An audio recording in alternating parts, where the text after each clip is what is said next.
All right, today we're jumping into a book that made huge waves, Rhonda Byrne's The Secret. We're going to break down its core ideas, looking at exactly what it says about the power of our minds. So it really all kicks off with this massive question. Can your thoughts, the things happening in your head right now, actually shape your destiny? Well, according to The Secret, the answer is a huge, resounding yes. So let's get into how it says that's even possible. Okay, here's our game plan. First, we'll cover what The Secret actually is. Then, we'll dive into the practical side with the 3-step creative process and some daily tools it suggests. After that, we'll see how to apply this law to your life, and we'll wrap up with the book's biggest message, that you are the creator. So first things first, what exactly is this secret? Well, the book doesn't just present it as a neat idea, it calls it the most powerful law in the entire universe. And at its heart is this one concept, the law of attraction. The idea is really simple on the surface, like attracts like. The book says your thoughts aren't just thoughts, they're actual magnetic frequencies. They're signals you're sending out, and those signals attract experiences that are on the very same frequency. And here's what that looks like in practice. When you're thinking positive thoughts, you're generating feelings like joy, love, gratitude. And that frequency, it says, attracts more good stuff, abundance, good health, great relationships. But on the flip side, if you're focused on negative thoughts, you're putting out fear, anger, guilt, and that's what you get back. More lack, more problems. It's presented as a perfect mirror of your inner world. You know, this quote from Bob Proctor, one of the teachers in the book, really hits on a crucial point. The law of attraction is supposed to be like gravity. It's always on. It doesn't care if you believe in it. It doesn't care if you understand it. It's just working, responding to whatever thoughts you're putting out there. Okay, so if this law is always on, then the big question is, how do you use it on purpose? The book lays out a very specific 3-step method it calls the creative process. Let's take a look.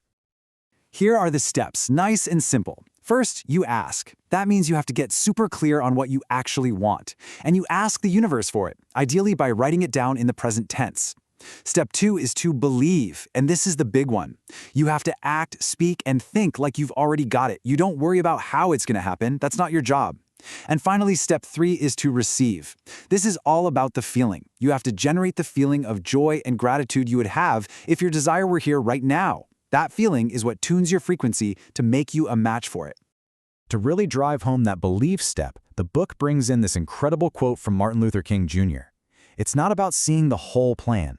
You don't need to know every single step. You just need to have enough faith to take that first one, trusting the next one will appear. Now, on top of that 3-step process, the book gives us a few daily tools. Think of them as ways to kind of supercharge your belief and speed up the whole process. So, 3 of the biggest tools are gratitude, visualization, and expectation. Gratitude is huge because it instantly shifts your energy to what you already have, which in turn attracts more good stuff. Visualization, making a vision board or just closing your eyes and picturing your dream, is all about creating those feelings of having it now. And then there's expectation. This is about walking through your day with this powerful feeling that good things are on their way to you. It's described as an incredibly powerful force of attraction. And all of this really points to a tiny, but super important, shift in your mindset. It's about moving from a state of wanting something, which, if you think about it, actually sends a signal of not having it, to a state of receiving. You have to feel like it's a done deal, that it's already on its way. Okay, so that's the theory. But how does this play out in the parts of life we all care about? The book really focuses on applying these ideas to the big 3: money, health, and relationships. So you can see the mindset shift pretty clearly here. For money, it's about stopping the thought, I don't have enough, and replacing it with something like, money comes to me easily. For health, you take your focus off the sickness or the symptoms and instead visualize perfect health. And for relationships, you stop complaining about people and start focusing on the good things you appreciate about them. It really all comes back to this one idea. Your outer reality is just a mirror of your inner feelings. If you want to receive love, you have to feel loving first. If you want to receive wealth, you have to feel wealthy now, even before it shows up in your bank account. You have to become the thing you're trying to attract. And all of this leads to the book's final, and honestly its most empowering message. This is really the ultimate takeaway from the whole thing. And that message is this: you are not a victim of your circumstances. You're not just being tossed around by life.